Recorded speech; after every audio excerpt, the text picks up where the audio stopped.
మాతృదేవోభవ. ఆర్ద్రత్వపూర్ణ నయనాశ్రయ బాష్పబిందూన్ శీర్షేభిషించయ భవాంతరబంధ సింధూన్ దాస్యంతు తే హృదయగమ్య రసార్ద్రభావాన్ మాతృత్వ సంస్కృతఝరీ పరిపూతలోకాన్ దాస్యంతో. 60 ఏళ్ళు దాటాక జీవితాన్ని ఎలా తెముల్చుకోవాలో మనకు అవగాహన కావిస్తూ ఉన్న మహాభారత కథాశ్రవణం కోసం ఎదురు చూస్తూ ఉన్న భక్తి టీవీ ప్రేక్షక మహాశీలందరికీ కవి బ్రహ్మ, ఉభయ కవి మిత్రుడు తిక్కన సోమయాజ రచించిన ఆంధ్ర మహాభారతం ఆశ్రమవాస పర్వానికి సాగుతున్న సామాజిక వ్యాఖ్యలు 1784వ భాగానికి స్వాగతం పలుకుతాం. నోబెల్ బహుమతి పొందిన జాన్ న్యాష్ గారి గురించి చెప్పుకుంటున్నాం మనం భారతంలో భాగంగా. ఎందుకు చెప్పుకోవాలి ఎటువంటి విషయాలు అంటే, ఇవాళకి కూడా దేశంలో చాలామంది యువతరం రకరకాల నిస్పృహలకు లోనవుతున్నారు, తేరుకోలేకపోతున్నారు చిన్న చిన్న విషయాలు కూడా. ఆయన వ్యూహాత్మక విజయాలు అంటూ స్ట్రాటజిక్ విక్టరీస్ మీద పెద్ద పరిశోధన చేసిన ఆయన, నోబెల్ బహుమతి పొందిన ఆయన, ప్రజల్లో విపరీతమైన ప్రచారం వచ్చేసరికి ఆయనలో ఒక అహంకారం ప్రవేశించి తానేదో అవతార పురుషుడిని అనడం, తానేదో దేవుడు కనబడ్డాడనడం, ఆయనతో మాట్లాడానడం, వేరే పుస్తకం ఒకటి దేవుడు రాయమన్నాడు నేను త్వరలో రాస్తానడం, ఇవన్నీ రకరకాల భ్రమలన్నీ ప్రకటించడం మొదలెట్టాడు. దాంతో ప్రజలు ముందు కొంతమంది నమ్మారు, తర్వాత కొంతమంది తెలుసుకున్నారు. ఇక్కడలాగా ఏది పడితే ఏది చెబితే అది, వేదిక మీద ఏది చెబితే అది నమ్మేసే రకాలు కాదు. అక్కడ కాస్త విచక్షణగా ఆలోచిస్తారు. గొర్రెలు తక్కువ, గుర్రాలు ఎక్కువ. అందుకని ఏమిటి ఇలా మాడుతున్నాడు ఈ మధ్యన, ఇప్పుడు దేవుడు అంటాడు కనపడ్డాడు, పుస్తకం రాయమంటాడు, ఏమిటిది, ఈయనకేదో పట్టిందిరా, నోబెల్ కోసం చేసి అయినా అయిపోయింది అనుకున్నా అని ఇంకా గౌరవించడం మానేశారు, దూరం అయిపోయారు. ఆయన కనిపించేసరికి సంతలో కనపడినా సరే పారిపోతున్నారు జనం అంతా. వెంటనే చూడండి, ఆ మనిషి ఏ మందులు వాడలేదండి, ఏ భూత వైద్యుణ్ణి సంప్రదించలేదండి, ఏ జాతకాలు గ్రహస్థితులు అని ఆలోచించలేదండి. ఇంట్లో కూర్చుని ఒక్కసారి తనే ఆలోచించుకున్నాడు, అసలు ఎందుకు నాకు ఈ స్థితి వచ్చింది నోబెల్ బహుమతి పొందిన వాడికి అని. ఒక కాగితం తీసుకుని తాను చేసిన పొరపాట్లు ఏమిటో రాసుకున్నాడు. ఒక్కడే కూర్చుని, వాళ్ళ ఆవిడ కూడా రానివ్వల. నాకు ఎంత చేస్తే వచ్చింది, ఆ తర్వాత నేను ప్రవర్తించిన విధానం ఏమిటి, ఎక్కడ జరిగిందంటే లోపం, వీళ్ళంతా పందిళ్ళు వేసి సన్మానాలు చేసి దండలేసి శాలువాలు కప్పగానే నేనేదో గొప్పవాడిని అనుకున్నాను. ఇంకా ఇంకా ఎక్కువ చేసి పాదాభివందనాలు చేసి ఇంకా పొగిడేయగానే అవన్నీ నిజం అనుకున్నా. ఇక అక్కడి నుంచి కొంతకాలానికి కొందరు చేసి కొందరు చేయకుండా ఉంటుంటే చేయడం కోసం అబద్ధాలు మొదలెట్టా. నేను అవతార పురుషుడిని నేనే చెప్పడం మొదలుపెట్టా. దాంతో ప్రజల్లో నాకు ప్రచారం తగ్గింది, పైగా వ్యతిరేకత కూడా బయలుదేరింది. అంచేతను మనం చేసుకున్నవే మనకు స్పష్టంగా కనపడుతూ ఉంటే మనం మళ్ళీ మన ప్రవర్తనని మనం మార్చుకోవచ్చు కదా అని ఆయన ఒక 6 నెలల పాటు బయటికి వెళ్ళడం మానేసి ఈ గందరగోళాల నుంచి తప్పించుకుని మనశ్శాంతిగా హాయిగా కూర్చుని ఆ పరిశోధనకి కొనసాగింపుగా ఏం చేయాలో ఆ పరిశోధన చేసి విచిత్రంగా రెండోసారి నోబెల్ బహుమతి పొందాడండి. ఏం మనుషులండి నిజంగాను, ఎంత మహానుభావులు ఉన్నారండి ప్రపంచంలో, ఎంతమంది నుంచి ఎన్ని నేర్చుకోవాలండి మనం.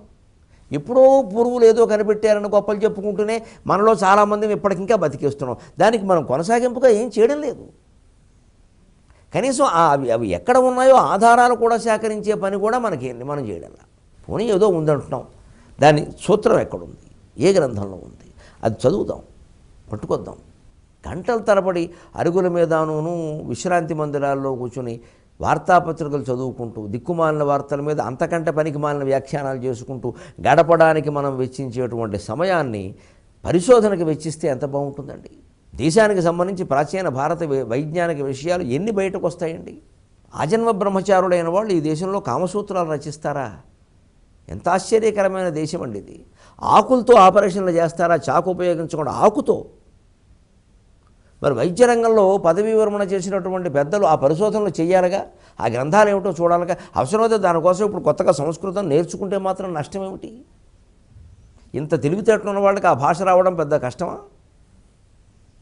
ఆ దృష్టి, ఆ దేశభక్తి, ఆ ఆర్ష సంస్కృతి పట్ల అనురాగం ఉండాలండి మనకి. అలాగే తనని ఒక 6 నెలలు నేను బయటికి వెళ్ళాలని నిర్ణయించుకుని మళ్ళీ పరిశోధన చేశాడు. మళ్ళీ నోబెల్ బహుమతి వచ్చింది. మళ్ళీ జనం మామూలుగా హారతలు పెట్టారు. ఈసారి గర్వానికి లోను కాల. ఇది జీవితాన్ని మనం తీర్చిదిద్దుకోవలసిన విధానం.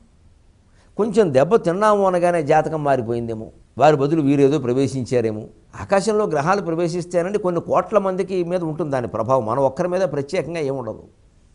అదే నక్షత్రంలో ఎంతోమంది పుట్టుంటారు కదా, అందరి మీద అదే రకంగా ఉందా? అలా ఆలోచిద్దాం. అలా ఆలోచిస్తే ఆ ప్రభావం కూడా స్కేటర్ వెదజల్లబడుతుంది కదా. ప్రభావం ఉంది అనుకున్నా అది కూడా వెదజల్లబడినట్టు అయింది కదా. మన మీద ఎంత ఉంటుంది. దానికి అంత కంగారు ఎందుకు? అక్కడికి ఏదో ఆ శని దేవత కూడా మన్నే పట్టుకుని బస్టాండ్కి వెళ్ళినా సరే ఆయన కూడా ఉండి నేను వీడని నీడను నేనే అని పట్టుకున్నాడా? ఏళ్ళాడు శని. ఇక్కడ దండం పెడితే ఆయన మానేస్తాడా పట్టుకోవడం? దండం పెడితే మానేసేవాడు దేవుడు అవుతాడా? మన జీవితాన్ని మనం తీర్చిదిద్దుకోవడం మన చేతుల్లో, 2 చేతుల్లో 10 వేళ్ల మధ్యలో ఉంటే ఎందుకు చేయలేకపోతున్నామండి ఈ పని? నేర్చుకోవాలి ఇటువంటి మహానుభావం నుంచి. సరిగ్గా ఎప్పుడు మన ఆలోచనలే మనం వీఆర్ వాట్ వీ థింక్. ఎప్పుడైనా మన ఆలోచన మార్చుకోవచ్చు. అది ఆ వ్యక్తి చేతుల్లో ఉంది. ఎవరో వచ్చేస్తారో ఏదో చేస్తారని అనుకోకూడదు. ఏవో అద్భుతాలు జరిగే వరకు మనం ఏమీ మాట్లాడము. ఈ దేశంలో ఏదో పెద్ద వ్యాధి. అందుకే ఎప్పుడు భగవంతుడు అవతరిస్తాడని నమ్మి భగవంతుడినే అవతరించమని కోరుతూ ఉంటాం. భగవంతుడు అవతరించడం అంత గర్వంగా చెప్పుకోవాల్సిన విషయం ఏం కాదండి. ఎక్కడ పాపం ముదిరిపోతుందో, ఎక్కడ అధర్మం ముదిరిపోతుందో అక్కడ నేను అవతరిస్తానన్నాడు. నిజంగా 10 సార్లు ఈ దేశంలో అవతరించారంటే సిగ్గుపడాలండి. గర్వపడాల్సిన విషయం ఏం లేదండి అందులో. నన్ను మన్నింతురుగాక. వాస్తవం మాట్లాడుకుంటే సిగ్గుపడాలండి.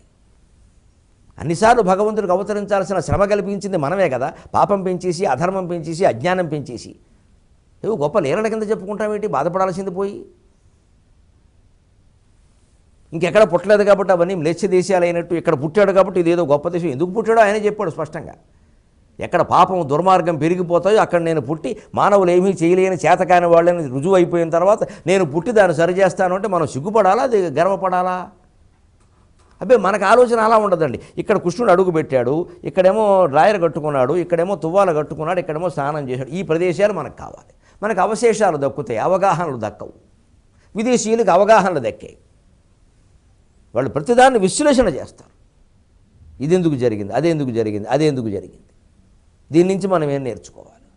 మనం మొత్తం ఈ విశ్లేషణ అంతా మానేసేసి ఊరికే విశేషమైన ఆరాధన. ఆయన కూర్చున్న చోట పువ్వులెట్టే, ఆయన నుంచున్న చోట ఆకులెట్టే, దాన్ని కళ్ళకద్దేసుకో.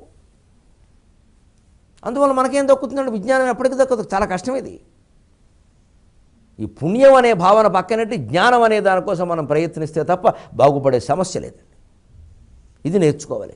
ఇక్కడే మనం ధర్మరాజు మనస్సులో ఒక ఆలోచన ఉంది వ్యూహాత్మకంగా, దాని కుంతి ప్రతి వ్యూహం రచించింది త్యాగాత్మకంగా అన్నాను నేను. ఇది నా విశ్లేషణ. నిజంగా మహానుభావులు వాళ్ళు. ధర్మరాజుకు ఉండే భయం ఏమిటంటే వీళ్ళని ఒక్కళ్ళనే అరణ్యానికి అలా వెళ్ళనిస్తే, ధృతరాష్ట్రుడు గాంధారి మాత్రమే ఉంటే విదురుడు సంజయుడు కూడా వెళ్ళినా వాళ్ళు వాళ్లతో ఉండరు. విదురుడు పరమవేదాంతి, గొప్ప బ్రహ్మజ్ఞాని. అతను ఎక్కడో తపస్సు చేసుకుంటూ ఉంటాడు. సంజయుడు ఇప్పటికే సేవ చేసి చేసి విసిగిపోయి ఉన్నాడు. ఈ వీరని మహారాజుకు సేవ చేసి, ఈ వీరని మహారాజుకు ఎనలేని సేవ చేసి ఇంకా ఆయన ఎక్కడో ఉంటాడు. వీళ్ళిద్దరూ ఏకాంతంగా ఉంటే కొడుకుల గురించి తలుచుకొని కుమిలిపోతే శ్రీకృష్ణుణ్ణే శపించినటువంటి తల్లి నన్ను, నా తమ్ముళ్ళని, నా సంతానాన్ని శపించదా? కనీసం వీళ్ళకి కూడా ఉంటే, రాజ్య పరిపాలన కంటే కూడా ముందు వీళ్ళతో కూడా ఉంటే, వాళ్ళని సేవ చేయడం ద్వారా సంతృప్తిపరిచి మన మీద ఉండే కోపాన్ని పోగొట్టుకునేలా చేయగలమేమో, పోయేలా చేయగలమేమో అని ధర్మరాజు కొంచెం అనిపించింది. ఎందుకంటే గాంధార విషయంలో ఆయనకి ఎప్పటికీ ఆ భయం ఉంది. ఎందుకంటే ధృతరాష్ట్రుడు శపించినా కాదు, ఎందుకంటే ధృతరాష్ట్రుడు చిత్తశుద్ధి కలిగిన మనిషి కాదు. చిత్తశుద్ధి లేని వాళ్ళు శాపం ఇచ్చినా అవ్వదు, వరం ఇచ్చినా అవ్వదు. కానీ అది ఉన్నవాళ్ళు ఎవరి పట్ల ప్రత్యేకమైన రాగద్వేషాలు లేకుండా సమాజం పట్ల తమ కర్తవ్యం మాత్రమే తాము నెరవేర్చేవాళ్ళు శాపం ఇచ్చినా అవుతుంది, వరం ఇచ్చినా అవుతుంది. ఆ శక్తి గాంధారికి ఉంది, ధృతరాష్ట్రుడికి లేదు. ధృతరాష్ట్రుడికి ఉంటే పాండవులందరూ భావాలను ఎప్పుడూ శపించేవాడే. ఉక్కు భీముడిని నలిపే కర్మ వాడికే ఉంది. వాడు యంత్రం పట్టుకుని ఆడవలసిందే. మంత్రం ధృతరాష్ట్రుడికి పనిచేయదు చిత్తశుద్ధి లేని కారణంగా. కుంతికి గాంధారికి వాళ్ళకి ఆ చిత్తశుద్ధి ఉందండి. ధర్మరాజుకి వాళ్ళు శపిస్తే అవుతుందండి. అందుకని ధర్మరాజు సిద్ధపడ్డాడు. దాన్ని గ్రహించే వయస్సులో ఉన్నవాడివి, పరిపాలన చేయవలసిన వాడివి, నువ్వెందుకయ్యా, నేను పెడుతున్నాను, ఆ పని వాళ్ళు చేయకుండా నేను చూస్తా. ఇది కుంతి మనస్సులో వ్యూహం. పైకి చెప్పక్కర్లేదు ఇవన్నీ. అందుకే క్షత్రియ స్త్రీగా అప్పుడు వ్యూహాత్మకంగా వ్యవహరించాను, ఇప్పుడు త్యాగం చేస్తున్నాను. ఇప్పుడు కుల వధువుగా నేను ఇంటి కోడలుగా త్యాగం చేస్తున్నాను. కానీ ధర్మరాజా, ఈ పరిస్థితిలో ఈ త్యాగం నేనే చెయ్యాలి, నువ్వు కాదు. అందుకని నువ్వు నిశ్చింతగా నిర్భయంగా ఇంటికి వెళ్ళు. మన కుటుంబానికి వాళ్ళ వల్ల ఏ క్రోధం వల్ల ఎటువంటి అపకారము రాకుండా నేను చూసుకుంటాను, భక్తిగా సేవిస్తాను. పైగా ఇది వ్యూహాత్మకంగానే వ్యవహరించిన ధర్మమే తప్పితే ఇందులో అధర్మం ఏం లేదు. ఇందులో ఎవరిని నష్టపరిచేది ఏం లేదు. వాళ్ళకి నష్టం కాకుండా వాళ్ళు చూసుకుంటారు, తప్పే ఉంది. ఎందుకంటే గాంధారి ఇదివరకు మరి శ్రీకృష్ణుడు ఎందుకు శపించింది? తిక్క కాకపోతే ఏమనాలి దాన్ని? ఏ రకంగా శ్రీకృష్ణుడు కారణం అవుతాడండి యుద్ధానికి? ఎవరిని ఆయన రెచ్చగొట్టాడండి? మరి ఆయన అనడం ఏమిటి? మరి ఆయన్నే అన్నవాడు రేపొద్దున పాండవులను అనరా? అందుకని ఇందులో ఉండే వ్యూహాన్ని ఆ రకంగా కుంతీదేవి సరిచేసింది. ఇప్పుడు బయలుదేరి వాళ్ళు బాధపడుతూ ఉంటే అప్పుడు ఆవిడ చెప్పింది, భీముడు ఏదో అన్నాడు, ఆవిడేదో అప్పుడు మాటలు ఇప్పుడు చెప్పక్కర్లేదు. నేను క్షత్రియ స్త్రీగా వ్యూహాత్మకంగా వ్యవహరించి యుద్ధం చేయమన్నాను, ఇప్పుడు కులవధువుగా త్యాగం చేస్తున్నాను అని అటు భీముడు శాంతించడానికి ఇటు ధర్మరాజుకి నచ్చజెప్పినట్టుగాను ఉంటుందని ఆవిడ ధర్మరాజు దగ్గరికి వెళ్ళి, నామది నొండు లేదు విను నవ్వితి నీత నీతోడా. ఏం భీమసేన, ఏమిటి తల్లి మీద కోపం? అమ్మా అదేమిటమ్మా, కోపం ఏమిటమ్మా? కాదమ్మా, దాని గురించి కాదమ్మా, ఈ వయస్సులో నువ్వు వాళ్ళతో పెడతానంటే మా అమ్మ మాతో ఉండాలి, సుఖపడాలని మేము కోరుకుంటాం కదమ్మా. అందుకోసం అమ్మా నేను అన్నది. లేకపోతే నేను నిలబెట్టి ప్రశ్నిద్దామన్నా? మేమెవరమమ్మా? నాన్నగారు లేకపోతే మమ్మల్ని కళ్ళల్లో ఒత్తులేసుకు పెంచావమ్మా, మాకు నిన్ను విమర్శించే అధికారం ఉందా అసలు? అన్ని కష్టాల్లో నువ్వే మాకు తోడుగా ఉండకపోతే మేము ఏమైపోయేవాళ్ళం తల్లి అని భీముడు అప్రయత్నంగా తల్లి కౌగిట్లోకి వచ్చాడు. పాపం ఆ భీముడిని ఇలా పొదివి పట్టుకుని అప్పుడు ధర్మరాజుతో ఉంటుంది, నామది నొండు లేదు విను నవ్వితి నీత నీతోడా నీదు లక్ష్మీ మహిమన్. ఏదో భీముడు అంటున్నాడే, మా ధర్మరాజుకి ఇంత ఐశ్వర్యం పట్టాక నువ్వు వెళ్ళిపోతానంటున్నావా అని. ఐశ్వర్యం పట్టడం నేను చూడలేదా? ఏం భీమా, నేను చూడలేదా? నేను అనుభవించలేదా? ఏమిటిది? నీ లేదు లక్ష్మీ మహిమన్ మనం బలరజేసి తినుత్తమ దానముల్ జనస్తోమయుతంబుగా నడప సూచితి జన్నము కన్నులారా. నామది నొండు లేదు విను నవ్వితి నీత నీతోడ. ధర్మరాజ, నామది నొండు లేదు విను నవ్వితి నీత నీతోడ నీదు లక్ష్మీ మహిమన్ మనం బలరజేసి తినుత్తమ దానముల్ జనస్తోమయుతంబుగా నడప సూచితి జనము కన్నులారా. ఇంకేమి కొరంత నాకు ఉడుగను ఎట్లును బోధునరణ్య వృత్తికిన్. ఇంకేమి కొరంత నాకు ఉడుగను ఎట్లును బోధునరణ్య వృత్తికిన్. నామది నొండు లేదు విను నవ్వితి నీత నీతోడా. ధర్మజ, ఏదో భీమసేనుడిని కాసేపు ఆట పట్టిద్దామని నేను అన్నాను, కానీ నేను అన్నంత మాత్రాన అతను యుద్ధం చేస్తాడా? నేను వద్దంటే మానేస్తాడా? జరిగిన అవమానాలు అలా స్పష్టంగా ఉంటే భీముడు లాంటి వాడు యుద్ధం చేయకుండా ఉండగలడా? కోడలంత బాధపడుతూ ఉంటే నేను వద్దురా శాంతిగా ఉండండి అంటే కోడలు ఏమనుకుంటుంది? నన్ను కొంగొట్టుకులాగా జుట్టట్టుకులాగినా నా అత్తగారికి సంబంధం లేదా అనుకోదయ్యా? అత్తగారి బాధ్యత ఏమిటి? అక్కడ తల్లి ఉంటే ఏం చేస్తుంది? చీచి చెండాడమని చెప్పదు. అందుకే నేను చెప్పాను, నా కోడలు నేను ఎప్పుడు కోడలుగా చూడలేదు, నేను కూతురుగా చూశాను అనగానే ద్రౌపది దగ్గరికి వచ్చేసింది. ఇద్దరిని దగ్గర తీసుకుని, ఇదండి మనుషులను దగ్గర చేసుకునే విధానం. భారతం ఎంత గొప్పదండి, మన జీవితానికి ఎంత ఉపయోగపడుతుందండి. ఒక్క మాటతో మనుషులు దగ్గర అవుతూ ఉంటే ఎందుకని దూరం చేసుకోవాలి అందరినీ? దుర్మార్గులను దూరం చేసుకుందామండి. మన వాళ్ళని ఎందుకు దూరం చేసుకోవాలి? అయిన వాళ్ళని, మంచి వాళ్ళని ఎకశక్యం మాటలతో. అబ్బే దుర్మార్గులను ఏమో బాగా దగ్గర తీసుకోవడం మన అవసరాలు బాగుంటుంది. వాళ్ళని ఏమైనా అంటే వాళ్ళ అధికారంలో ఉండని, ఆకాశంలో ఉండని అనేవాడిని అంటాం. మంచివాడిని అంటే 100 సార్లు క్షమాపణ చెబుతాం, 100 సార్లు, ఒకసారి కాదు. మంచివాడిని అంటే అనవలసిన మాట అంటే ఎప్పుడూ దానికి కట్టుబడే ఉంటాం. ఈ జీవితంలో ఈ ఖచ్చితత్వం అనేది ఉండాలి, ఖచ్చితంగా ఉండాలి. అయిన వాళ్ళనే, మంచి వాళ్ళని మనం ఎందుకు అనుకోవాలి? వాళ్ళని దగ్గర తీసుకుంటాం. అందుకే ద్రౌపది అంత బాధపడుతుంటే నేనేమో సంధి చేసేసుకోమని చెప్పిస్తే అమ్మాయి ఏమనుకుంటుంది? నా తల్లి అయితే ఇలా ఆలోచించేదా అనుకోదా? ఆవిడ తల్లి కోకిలాదేవి, ద్రౌపదుల భార్య. నా తల్లి ఇలా ఉంటే ఇలా ఆలోచించేదా అనుకోదా? అంచేత నేను యుద్ధమే చేయమని చెప్పాను. అయితే అందులో ఏదో నవ్వులాట కన్నాను. అయినా ధర్మరాజా, నీ సంపద నేనేం అనుభవించలేదు, నేనే పేదరికంలో ఉన్నానా? నీదు లక్ష్మీ మహిమన్ మనం బలర చేసేదని ఉత్తమ దానములు ఎన్ని దానాలు చేశాను నేను? తల్లిగా నాకేం లోటు చేసావు నువ్వు? నిన్నగాక మొన్న వ్యాస మహర్షి నువ్వు ఇచ్చినటువంటి దానంలో నాకు కోడలవమ్మ అని పట్టుకొచ్చి ఇచ్చాడు. మళ్ళీ అందరికీ నేను బ్రాహ్మణులకి ఇచ్చాను, పేదవాళ్ళకి ఇచ్చాను, అందరికీ ఇచ్చాను. అంతేకాదు జనస్తోమయుతంబుగా నడప చూచితి జన్నము కనులారా. అశ్వమేధ యాగం చేశారు. జన్నం యజ్ఞం ప్రకృతి, జన్నం వికృతి అంటారు. కొన్ని వేల మంది చూస్తూ ఉండగా మహావైభవంగా అర్జునుడు దిగ్విజయ యాత్ర చేసి వచ్చాక అశ్వమేధ యాగాన్ని చేశారు. ఆ యగమంతా ఎవరిదంటే కుంతిగారు అబ్బాయి అని అందరూ చెప్పుకోరా కౌంతేయులని, నాది కాదా ఆ పేరంతా, నేను అన్నీ అనుభవించానయ్యా, ఇంకేమి కొరంతా. ఇదండి మనిషికి ఉండాల్సిన విధానం. 60 ఏళ్ల తర్వాత జీవితాన్ని తెముల్చుకోవడం అంటే ఇది. నేను కాక మన వాళ్ళ రాజ్యానికి వచ్చారు, మా అబ్బాయికి ఇప్పుడే ఐశ్వర్యం పట్టింది, కాస్త 4 చూడాలి నేను. ఈ 4 అంటే ఎప్పటికీ 4 అంటే ఏమిటి? తూర్పు, పశ్చిమం, ఉత్తరం, దక్షిణం. ఈ జన్మకు అవుతాయి ఈ 4 దిక్కులు. ఈ 4 అంటే ఏమిటి? ఇడ్లీ, దోశ, పెసరట్టు, మినపరొట్టు అయితే పర్వాలేదు, చూసేసి 4 రోజులు టైం టేబుల్లో పెట్టుకుని. అంతేగాని ఉత్తర దిక్కున ఏమున్నాయో, పశ్చిమంలో ఏమున్నాయో, అటు అమర్నాథ్, ఇటు కాశీనాథ్ అన్నీ మొదలు పెడితే ఎప్పటికవుతాయి? ఇంకా చాలా ఉంటాయి దేశంలో. ఓ జన్మ సరిపోదు దేశం చూడడానికి. ఇది కుంతి నుంచి మనం నేర్చుకోవాలి. ఇంక అసలు ఎవరికీ మనం భారం కావద్దు. వృద్ధాప్యం వస్తున్న కొద్దీ ఎవరి చేత మనం రూపాయి ఖర్చు పెట్టించద్దు. అసలు ప్రాణం వదిలేయడానికే సిద్ధంగా ఉందాం. పెద్ద ఖర్చు అయ్యే వైద్యాలు మనకు అవసరం లేదు. ఇప్పుడు ఇంకో 6 నెలలు బతకపోతే వచ్చే నష్టమేం లేదు. ఇంత తిండి తినకపోతే వచ్చే నష్టమేం లేదు. అదేదో వాళ్ళే తింటారు పిల్లలు అని అనుకోగలిగితే ఎంత సుఖంగా వీళ్ళు ఉంటారు, ఎంత సుఖంగా వాళ్ళు ఉంటారు. ఆ మాట వీళ్ళ నోటమట రావాలి కానీ మీ గురించి ఇంత ఖర్చు అవుతుందని కొడుకో కోడలో అనే పరిస్థితి రావడం ఏమిటి అసలు? అదే కుంతి నుంచి నేర్చుకోవాలి. ఇక వీళ్ళకి భారం కావద్దు. అందుకని నేను ఇబ్బంది ఏం పడ్డానయా, అన్నీ అనుభవించాను, అన్ని దానాలు చేశాను, యజ్ఞం చేస్తూ చూశాను, నాకేం నష్టమేం జరగలేదు.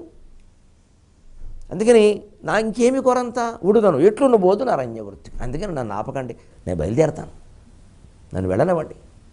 ఇంక తప్పనిసరి అందరూ కలిసి పంపించారు. వాళ్ళు వెళ్ళారు. వీళ్ళ మందిరాల్లో ప్రవేశించారు.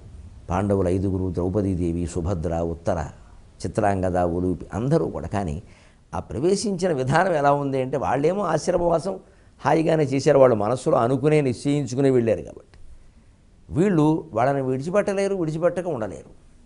ఊడగూడకయుండంగా జొచ్చిర ఆత్మమందిరములు అని రాశాడు తిక్కరగా.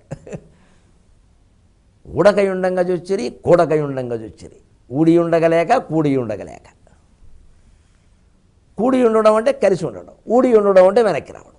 వెనక్కి రాలేరు, అక్కడ ఉండలేరు అని వాళ్ళ మందిరాల్లోకి వాళ్ళు ప్రవేశించారు. కానీ ఎవ్వరికీ అందులోకి ప్రవేశించి ప్రశాంతంగా పడుకోవాలని లేదు అన్నట్టుగా రాశాడు. గొప్ప మాట. ఊడగూడకయుండంగా జొచ్చిరి ఆత్మమందిరములు. అక్కడ వాళ్ళు కూడా ఆశ్రమవాసం నిమిత్తం వెళ్ళారు. హిమాలయ పర్వత ప్రాంతాలు దాటుకుంటూ ఇంచుమించు ఆ చర్యల్లోకి వెళ్ళారు. మంచి ఆశ్రమాలు ఉండే చోటకి కురుక్షేత్ర ప్రాంతానికి వెళ్ళారు. అక్కడ శతయూప రాజర్షి ఆశ్రమం ఉంది అని అక్కడ వాళ్ళు చెప్పారు. ఆయన ఆ వంశానికే చెందిన పూర్వపు రాజు. 100 యూపస్తంభాలు పెట్టి యజ్ఞాలు చేశాడు మహానుభావుడు. అందుకని ఆయనకి పేరు వచ్చింది. అటువంటి రాజర్షి మందిరంలో రాజర్షి ఆశ్రమం తగినది అని అక్కడే వీళ్ళు కూడా 4 పాకలు వేసుకుని ఆశ్రమవాసం ప్రారంభించారు. ఇక్కడ ఒక్క మాట నేను ఇటీవలే గ్రంథాల్లో చదివింది. పురాణాల గురించిన సమాచారం పెద్దలు ఆనందించి నన్ను ఆశీర్వదిస్తారు, పిల్లలు తెలుసుకుంటారు. అందుకోసం చెబుతూ మనకి ఈ రాజర్షులు ఉండే లోకాన్ని జనోలోకం అంటారట. ఏదో ఊరికే భూలోక, భువర్లోక, సువర్లోక, మహాలోక, జనోలోక, తపోలోక, సత్యలోక అంటే కానీ అదేమిటో లెక్క దొరకలా నాకు. ఈ మధ్య ఎక్కడో దొరికింది చదువుతుంటే. ఈ రాజర్షులు ఉండే లోకం జనోలోకం. మనం ఉండేది భూలోకం కదా, సరే ఎలా ఉందో పిచ్చిమాలోకం తెలుస్తూనే ఉంది కదా, అది అలాంటి పెట్టండి. భువర్లోకంలో, భూలోకానికి పైన ఉండే భువర్లోకంలో భూతప్రేత పిశాచాలు, యక్షులు, కిన్నెరులు, కింపురుషులు ఉంటారు. స్వర్లోకం అదే సువర్లోకం. స్వర్లోకంలో దేవతలు, గంధర్వులు ఉంటారు. మహాలోకంలో మహర్షులు ఉంటారట. జనోలోకంలో రాజర్షులు ఉంటారట. తపోలోకంలో బ్రహ్మర్షులు ఉంటారు. దేవర్షులు ఉంటారు తపోలోకంలో. సత్యలోకంలో బ్రహ్మర్షులు ఉంటారు, బ్రహ్మదేవుడు ఉంటాడు స్వయంగా. అన్ని లోకాల్లోకి పైన ఉండేది సత్యలోకం. ఆ బ్రహ్మభువనాల్లోక పునరావర్తనం అర్జున. ఆ బ్రహ్మలోకంతో సహా అన్నీ కిందకు వచ్చేసేవి ఏవి ఉండవు అంటే అదే బ్రహ్మలోకం పైన ఉంది కాబట్టి ఆ మాట చెప్పారు. అదొక సమాచారం, పౌరాణికమైన సమాచారం. మనకు ఊరికే తెలుసుకుంటే ఆసక్తిగా చాలా బాగుంటుంది. అవి ఊరికే ఏదో చెప్పేసిన మాటలు కాదు, దానికి ఒక లెక్క ఉంది అని. అలాగ అందరూ అక్కడ ఆశ్రమవాస ప్రవేశం చేసి వాళ్ళ దాన్ని వాళ్ళు ఉన్నారు. కానీ ఇక్కడ వీళ్ళు ఉండలేకపోతున్నారు. పట్టుమని 6 నెలలు కూడా కాకుండానే మళ్ళీ వెళ్ళి వాళ్ళని చూస్తే బాగుండు అని ఒక ఆలోచన వచ్చింది. శతయూప రాజర్షి ఆశ్రమంలో ధృతరాష్ట్రుడు, గాంధారి, విదురుడు, సంజయుడు, కుంతీదేవి వారికి తగినటువంటి ప్రత్యేకమైన ఆశ్రమాలు నిర్మాణం చేసుకుని మహాతపస్సు చేస్తున్నారు. సరిగ్గా ఇప్పుడు ఇది వానప్రస్థం కూడా దాటి యోగేన అంతే తనుత్యజాం అనే స్థితికి వెళ్ళింది అని చెప్పుకోవచ్చు. ఎందుకంటే ఆ వయస్సుల ప్రకారం లెక్కలు చూస్తే ఆ వయస్సులు ఎక్కడే దాటిపోయేవాడికి. ఇక తపో మార్గమే.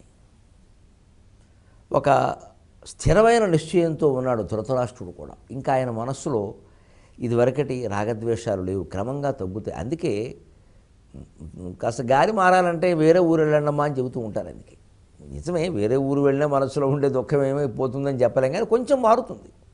ఏవో అక్కడ కొత్త మనుషులు, కొత్త వాతావరణం, పోనీ కొత్త సమస్యలు, కొంత అవకాశం ఉంది. అంతేకాదు ప్రశాంతమైనటువంటి తపోము వనాల యొక్క గొప్పతనం ఏమిటంటే ఇప్పుడు హరిద్వార్ లాంటి ప్రదేశాలు అవేను, అక్కడ ఉండే మహర్షుల యొక్క తప ప్రభావం అక్కడ ఉంటుందండి. నిజానికి మనం పుణ్యక్షేత్రాలు పుణ్యతీర్థాలు అనే చోట ఉండే ప్రభావం అదే. అయితే ఏమైంది అంటే ఆ ప్రభావాలన్నీ 5000 ఏళ్ల వరకే అని చెప్పారు. 5000 ఏళ్ళు దాటి 150 ఏళ్ళు కూడా ఇంకా దాటిపోయింది. ఇంకా అవన్నీ ఇక్కడేవో ఎక్కడో ఈ క్షేత్రాల్లో తీర్థాల్లో ఉంటాయని కూడా ఒక భ్రమ. ఇంక వ్యాపారం చేసుకోవడానికి ఊరికే ప్రచారాలు చేసుకోవాలి తప్పితే ఉండవు. కానీ హిమాలయాలు, హరిద్వార్ లాంటి ప్రదేశాలు ఎలాంటివంటే ఇప్పటికీ మహర్షులు అక్కడ తపస్సు చేస్తున్నారు. ఇప్పటికీ గుహల్లోంచి బయటికి రాని వాళ్ళు చాలామంది ఉన్నారు. అందుకే ప్రశాంతంగా తపస్సు అనుకున్న వాళ్ళు అక్కడికే వెళ్ళిపోతారు, ఇంకో చోట ఉండడు. అందుకే అక్కడికే వెళ్ళి చేయడం వల్ల ఏమైందంటే 3 సంవత్సరాలు గడిచిందండి అలాగా. అవి ఒక పరిపక్వ దశకు వచ్చాయి తపస్సు. ఎందుకంటే ప్రశాంతంగా చేయగలుగుతున్నారు. ఆలోచనల్ని పరిహరించడమే కదా తపస్సు. రమణ మహర్షి చెప్పిన మాట, జపము చేయనప్పుడు మంత్రనాదము ఎందుండి వచ్చుచున్నదో పరికించినచో ఆ పరికించు మనస్సు అందే లీనమగును, అది ఏ తపస్సు అని. ఏదో మంత్రజపం చేస్తాం, ఆ మంత్రనాదం మీదే దృష్టి పెడితే ఆ నాదం కడుపులోంచి ఎక్కడి నుంచి వస్తుందో తెలుసుకో, అది పరికించు, అలాగే ఉండిపో దాని సాక్షిగా. ఎక్కడి నుంచి వస్తుందో చూస్తూ అలాగే దాని మీద దృష్టి పెట్టి ఆ జపం చేస్తూనే, మధ్యలో జపం ఆగితే ఆగిపోతుందో దృష్టి మారకూడదు, అదే తపస్సు అన్నాడు. ఇంకా మనం అనుకున్న దేవుళ్ళు ఎవరో కనపడము, ఏదో మాట్లాడినట్టు అనిపించడం, అవన్నీ మన భ్రమలే, మనస్సు కల్పించే భ్రమలే, అవి తపఫలాలు కావు. అంచేతను నిష్కామంగా తపస్సు అంటే అంతే. అలా ఉండడం వల్ల ఏం జరిగిందంటే విచిత్రంగా ఒక 3 సంవత్సరాలు గడిచేసరికి నారద మహర్షి వచ్చాడు. శతవ్యూప రాజర్షి దగ్గర అందరూ సమావేశమయ్యారు. అతిథి మర్యాదలు జరిగాక ఆయన అన్నాడు, ధృతరాష్ట్రుడు గాంధారి తపస్సు, కుంతి తపస్సు త్వరలో ఫలించబోతోంది. ధృతరాష్ట్రుడికి ఇంద్రలోకం ఖాయమన్నాడు. చూడండి, ఆ కర్త కారయిత చేవ, కర్త అయినటువంటి దుర్యోధనుడికి పడే శిక్ష ధృతరాష్ట్రుడికి పడదండి, ఎంత లేదన్న. ఆయన కారయిత, ఆయన స్వయంగా చేయలేదు. చేతి లెక్కే తెక్కడ నాయనా ఇది అధర్మము ధర్మము దేనికి అయ్యేది. భగవంతుడు తాసుపెట్టి తూచేస్తాడు. ఎక్కడ ఒక గ్రాములో 1000 వంతు కూడా తేడా ఉండదు. ఎవరికి దక్కాల్సిందే వారికి దక్కుతుంది, ఎక్కువ రాదు తక్కువ రాదు. అందుకని ధృతరాష్ట్రుడు తపస్సు ఫలించింది. ఇదే దుర్యోధనుడు చేస్తే ఫలించదు, వాడు అనుభవించాల్సినవానే అనుభవించాల్సిందే. స్వయంగా కావాలని చేశాడు, ఈయనేదో వ్యామోహం కొద్దీ చెప్పలేకపోయాడు. అది ఆ నేరం వేరు, ఇది నేరమే అయినా దాని స్థాయి వేరు. ఫలించింది, ఇంద్రలోకం ఖాయమన్నారు. అంతేకాదు కుంతికి మళ్ళీ పాండురాజును కలుసుకొని హాయిగా అక్కడ భర్తతో పాటుగా ఉంటుంది. సరిగ్గా స్కాందపురాణంలో చెప్పిన మాట అండి, ఏవం వ్రత సమాయుక్త విధవాపి శుభామత పతిలోకమవాప్నోతి న భవేత్ క్వాపి దుఃఖభాక్. స్కాందపురంలో చెప్పిన మాట వితంతువు గురించి. కుంతి వితంతువేగా మరి. ఇటువంటి నిర్మలమైనటువంటి వ్రతంతో ఆవిడ బతికింది కాబట్టి, వితంతువైనా మరొక ఆశ ఆలోచన ఏమీ లేకుండా పిల్లలను చూసుకుంటూ అలా బతికింది కాబట్టి పతిలోకం అవాప్నోతి, ఖచ్చితంగా భర్త లోకానికి వెళ్ళి ఆయనతో అన్ని విధాల సుఖాలు అనుభవిస్తూ ఆ లోకంలో హాయిగా ఉంటుంది అని చెప్పారు. కుంతికి కూడా ధ్రువో జీవిత సంగమక అని రామాయణంలో సుందరకాండలో చెప్పినట్టే చెప్పారు. ధ్రువో జీవిత సంగమక. మళ్ళీ కుంతి పాండురాజును కలుస్తుంది అని నారదుడు చెప్పాడు. అక్కడ వాళ్ళంతా ఆ నారదుడు చెప్పడం వల్ల హాయిగా తపఫలాలు ఎదురైనట్టే అనిపించింది, ఆడబోయిన తీర్థం ఎదురైనట్టే. మరి ఇక్కడ ఈ వీళ్ళని విడిచిపెట్టి ఉండలేకపోతున్నటువంటి పాండవులు, ద్రౌపది, వాళ్ళ పరిస్థితి ఏమిటి? అది 23:30 గంటల్లో మనం తెలుసుకుందాం. అంతవరకు తెలుగు ఎక్కువగా వాడదాం, నీళ్లు తక్కువగా వాడదాం.